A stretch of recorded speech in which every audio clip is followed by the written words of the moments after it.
अच्छा, ये हमारे पास एग्जांपल्स हैं। इसके अंदर मुझे ये बताएं, जिन्होंने आंसर कर दिया वो दोबारा आंसर ना करें, जिन्होंने अभी तक आंसर नहीं किया वो आंसर करें, ठीक है। अब मुझे ये बताएं कि इसकी बॉडी को आप छोड़ दें, ये लूप कितनी बार एग्जीक्यूट हो रही है? That n means n times g of n इसके अंदर n एन है, n n times times, very good. और जो इसकी बॉडी है, इस स्टेटमेंट की टाइम कॉम्प्लेक्सिटी कितनी है? ऑर्डर 1। यहाँ पे कोई फंक्शन कॉल हो रहा है, हमें नहीं पता इसकी टाइम कॉम्प्लेक्सिटी क्या है, लेकिन जस्ट एज्यूम के जो ये फंक्शन है ये हमारे पास ऑर्डर एन का फंक्शन है, ठीक है। और फिर ये जो स्टेटमेंट है इसकी भी हमारे पास टाइम कॉम्प्लेक्सिटी जो है वो ऑर्डर 1 है।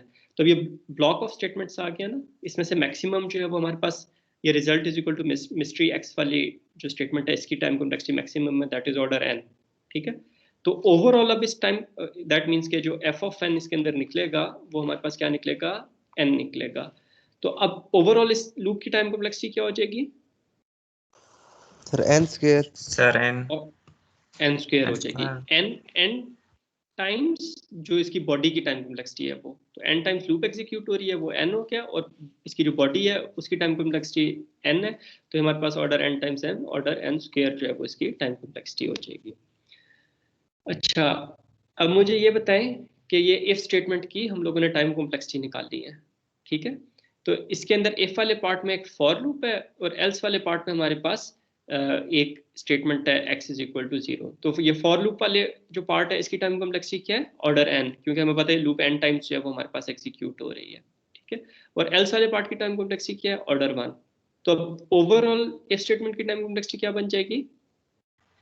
N n sir times order n sir. हाँ, दोनों का मैक्सिमम ले लेंगे, वो ऑर्डर एन है तो हम लोग जो है वो ऑर्डर एन इसकी टाइम कॉम्प्लेक्सिटी ले लेंगे, ठीक है। तो अब मुझे ये बताएं कि इसके अंदर जो है इस वाले को 2 to the power log of n इसको आप छोड़ दें, ठीक है। ये अभी तक हम लोगों ने डिस्कस नहीं किया। तो मुझे ये बताएं कि इन सारे एल्गोरिदम्स में सबसे फास्टेस्ट कौन सा होगा एसिम्प्टोटिक्स के लिहाज से? 1000 सर। ये 1000 वाला हमारे पास सबसे फास्टेस्ट ये होगा। इसके बाद सर लॉग वाला log of n okay, second number पे ये हो गया 10 log ऑफ n। फिर n square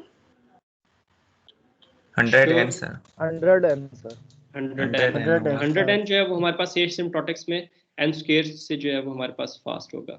फिर n square n square होगा फिर से उसके बाद n, उसके बाद फिर 4n square 4n और square सबसे स्लोएस्ट ये हो जाएगा, ठीक है। 2n तो ये अब हमें ये पता चल गया कि हमारे पास जो है वो जो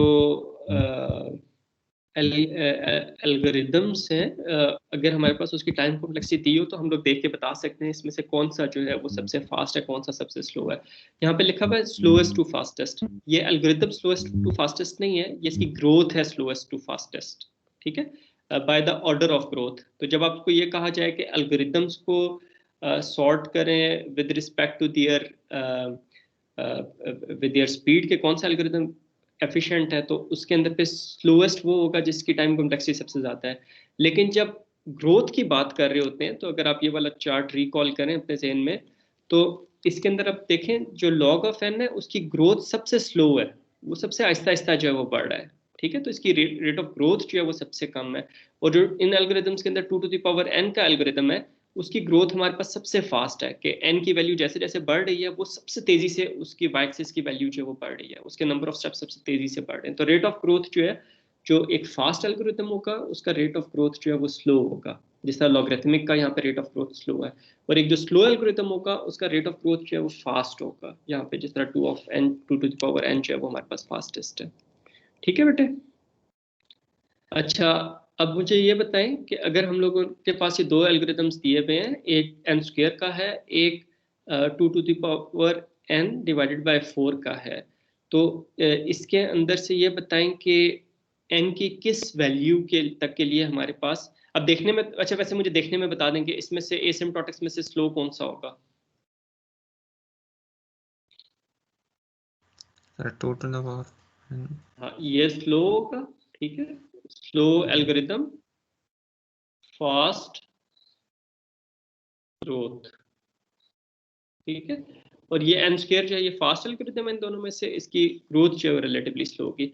अब मैं आपसे अगर ये पूछूं कि मुझे ये बताएं कि n की किस वैल्यू तक के लिए जो है वो हमारे पास एक एल्गोरिथम जो है वो दूसरे से बेहतर होगा।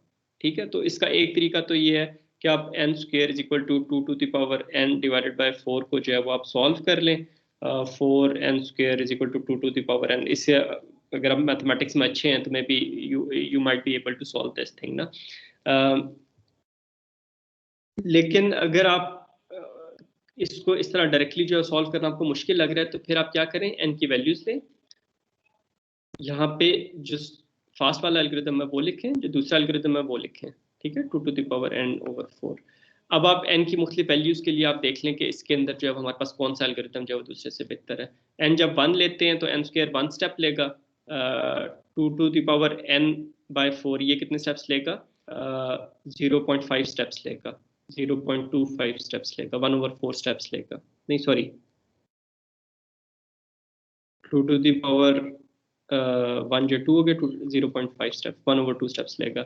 जब n की वैल्यू 2 होगी तो फिर हमारे पास ये एल्गोरिथम कितने स्टेप्स लेगा, 2 टू द पावर 2 4 स्टेप्स लेगा, और ये एल्गोरिथम कितने स्टेप्स लेगा, 2 टू द पावर 2 हमारे पास 4 हो गया, 1 स्टेप्स लेगा। Very good.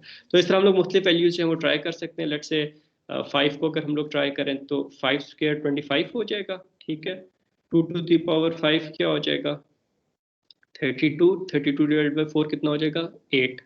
तो अभी तक हमारे पास जो है वो n स्क्वायर वाला एल्गोरिथम ज़्यादा स्टेप्स ले रहा है।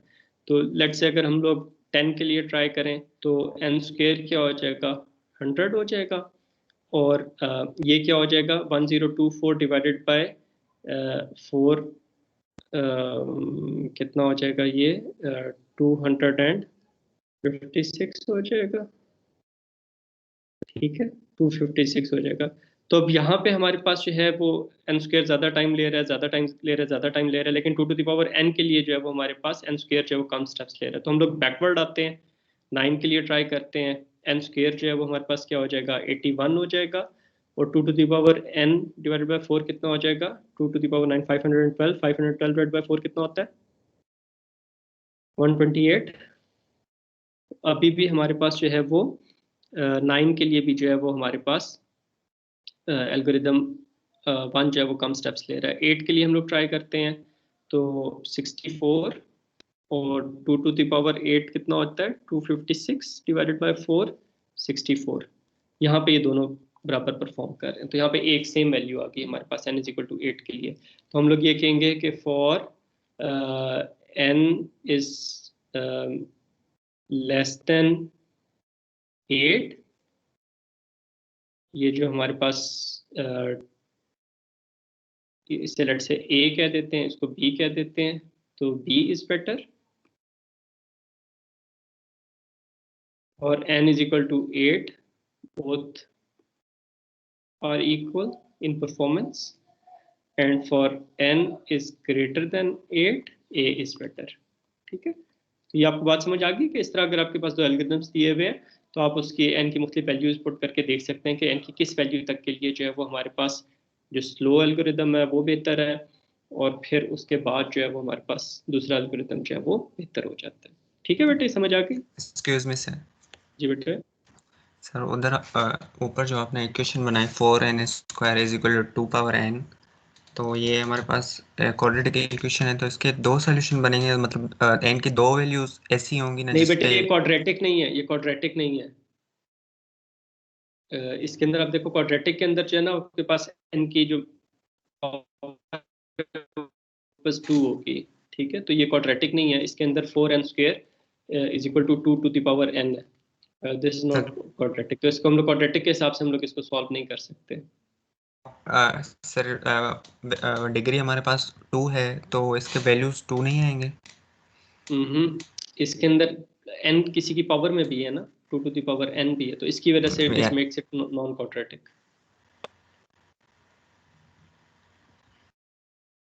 ऑफ कोर्स इसे हम लोग सॉल्व करने का हमारे पास कोई ना कोई इसके अंदर हमारे पास तरीका होगा, लेकिन ऐसा तरीका है, उसमें दो वैल्यूज आ रही हैं। ठीक है, मतलब पॉसिबल है। ठीक है, तो हम लोगों के पास अगर दो वैल्यूज आ भी रही हैं तो फिर हम लोगों ने उसके अंदर जो पॉजिटिव वैल्यू है वो देखनी है, क्योंकि प्रॉब्लम साइज हमारे पास नेगेटिव में नहीं हो सकता। ठीक है बेटे, ओके। ओके ये हो गया हमारे पास